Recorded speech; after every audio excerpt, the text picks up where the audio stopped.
समस्तीपुर में हूँ और समस्तीपुर शहर के सोशल वर्कर हैं ललतेश्वर प्रसाद यादव उर्फ ललन यादव, जिनसे सीधे तौर पे ये जानने की मैं कोशिश करूँगा कि 10 साल का जो कार्यकाल रहा उसमें नरेंद्र मोदी सरकार का कार्यकाल समाप्त हुआ और अभी पुनः जो मेजॉरिटी आई है, जो मैंडेट आई है, जो जनमत का एमपी का संग्रह आया, उससे ये स्पष्ट हो गया कि 2-3 दिनों में नरेंद्र मोदी तीसरी बार शपथ ग्रहण लेंगे।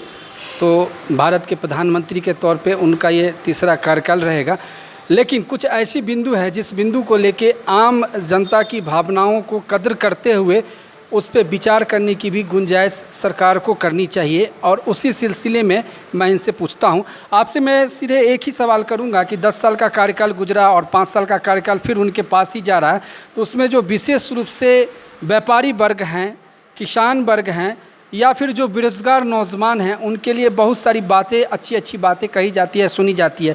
लेकिन सीधे तौर पे सरकार को इस पे करना क्या चाहिए जिससे सीधा उनसे लाभ हो और भाया मीडिया बीच का जो एक आईना होता है उससे दूरी हो जाए, डायरेक्ट सरकार इनको लाभ से जोड़े। क्या क्या बातें होनी चाहिए? देखिए, जो पिछला 10 साल का कार्यकाल रहा मोदी जी का, उन्होंने कहा था कि 2 करोड़ रोज़गार देंगे हर साल। क्या रोज़गार मिला? किसानों को क्या एमएसपी मिला? हर कोई परेशान है, किसान परेशान है, देश का युवा परेशान है, आम आदमी परेशान है। महंगाई इतना बढ़ गया जिसका कोई कल्पना नहीं कर सकता था। किसान का कर्जा माफ़ होना चाहिए था। किसान अभी भी प्रकृति के ऊपर निर्भर है, उनको वैज्ञानिक ढंग से अभी भी खेती का यहाँ पर कोई वैसा सुविधा उपलब्ध नहीं है कि पानी नहीं पड़े तो नहर पर के द्वारा पानी जाए, या जो नलकूप होता है उसका व्यवस्था नहीं है। तो अगर किसान को राहत देना है तो आपको आधुनिक ढंग से, वैज्ञानिक ढंग से किसान का जो खेती होता है उसके ऊपर, खेती के ऊपर किसान का आपको ध्यान देना ही पड़ेगा। रोज़गार आपको पैदा करना ही पड़ेगा। बिना रोज़गार पैदा किए हुए युवा वर्ग क्या करेगा? क्योंकि अगर बेरोज़गार हो जाएगा तो समाज में वो अशांति फैलता है और आदमी अपना काम करता है तो काम धंधा में लगा रहता है।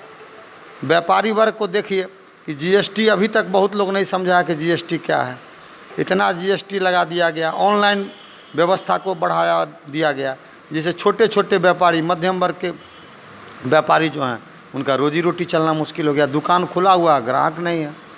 तो एक पॉलिसी बनाना होगा और उसी अनुसार काम करना होगा। वो पॉलिसी छोटे, ये सीधा मैसेज माननीय प्रधानमंत्री जी को है, सीधा मैसेज। आप एक आम वोटर होने के नाते ये मैसेज दे रहे हैं कि इन चीज़ों पे गंभीरतापूर्वक विचार कीजिए। हाँ, इस बार जरूर विचार कीजिए। नहीं, मेरा ये कहना है कि 10 साल तो आप अंबानी अडानी के लिए काम किए, कम से कम इस बार जो आपको जनता के लिए, इस बार तो कम से कम, अगर आपको ठीक है पूर्ण बहुमत की सरकार नहीं है तो आप सोचिए कि आपने आखिर ऐसा क्या किया जो जनता आपसे नाराज हो गया। ये मार्केबल चीज़ आप बता रहे हैं कि कुछ तो बात है, उस बात पे विचार कीजिए। आप अयोध्या हार गए, आप सोचिए कि अयोध्या हार गए, चित्रकूट हार गए, जो भी अयोध्या मंडल का सभी सीट आप हार गए। ठीक है, तो आपको ये अभी भी हमारा बिहार में 40 से आप 30 पे आ गए। हाँ, बिहार में आप 40 से 30 से आ गए। तो ये विचार करना होगा। नहीं क्या था? तो नहीं विचार करना, नहीं विचार करेंगे तो परिणाम जनता तो सबक सिखा दिया और आगे भी सबक इस बार बिहार में और अच्छा होता, लेकिन नहीं हो पाया। हम लोग का जो उम्मीद था वो उम्मीद नहीं हो पाया। लेकिन अगर यही हाल रहा तो फिर सरकार नहीं रहेगा और सरकार जाएगा। चलिए, धन्यवाद।